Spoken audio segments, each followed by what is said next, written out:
tell me what you think about the last video.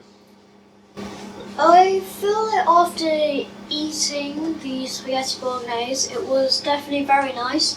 I just felt like the mince, it was too like dense, I would say. It's like I feel like it was a bit like in too many clumps. So what I'm thinking is, if I'm doing bolognese next time, is to like sort of like cut it up with a knife when it's inside the packet still, but like remove the bottoms still because there's a little bit of like paper at the bottom.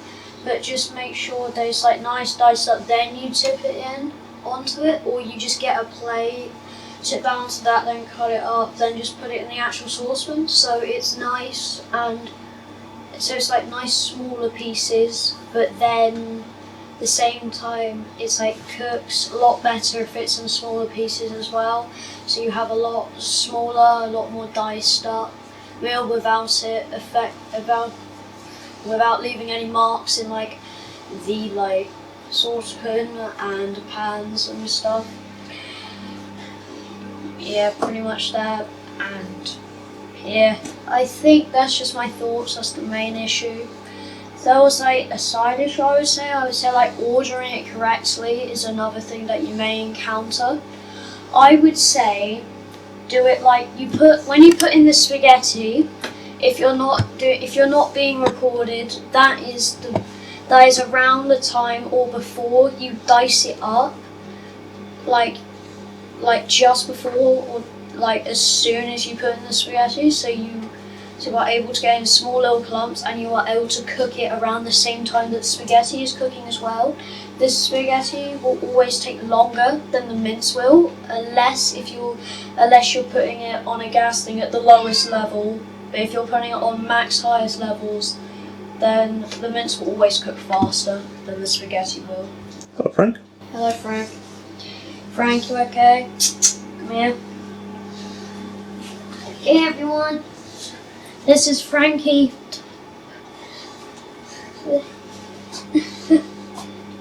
Yay. Love him. God, look at him. Yay.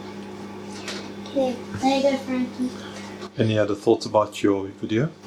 I think, in my opinion, it's doing well, and I'm glad that people is actually watching it, and I'm hoping they're actually able to use, maybe even if it's like the smallest of advice, like they are able to use that advice to help in their cooking, no matter like, if they already know it, then they already know it, but I'm just glad that people might actually be using it as like a tutorial on how to actually cook spaghetti bolognese, if they're doing it like not in a microwave that you might just buy a packet at home, or like from a supermarket or something.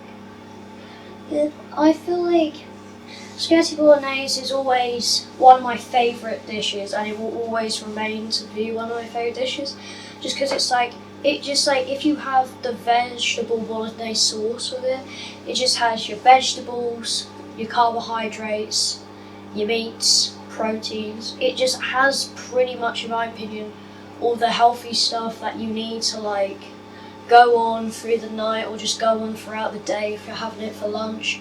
So it's like quite a perfect meal to have, and I feel like it doesn't really have that much bad stuff, except for like maybe a little bit of fat, maybe a little bit of saturates or something. That's about it. So yeah, I think that might be the end of the review. If I had to put one whole thing in one sentence, it would be, yes, the spaghetti bolognese was good, but the mince can be done in a different way that could be improved. That is how I would sum it up in one sentence. Bye, see you next time.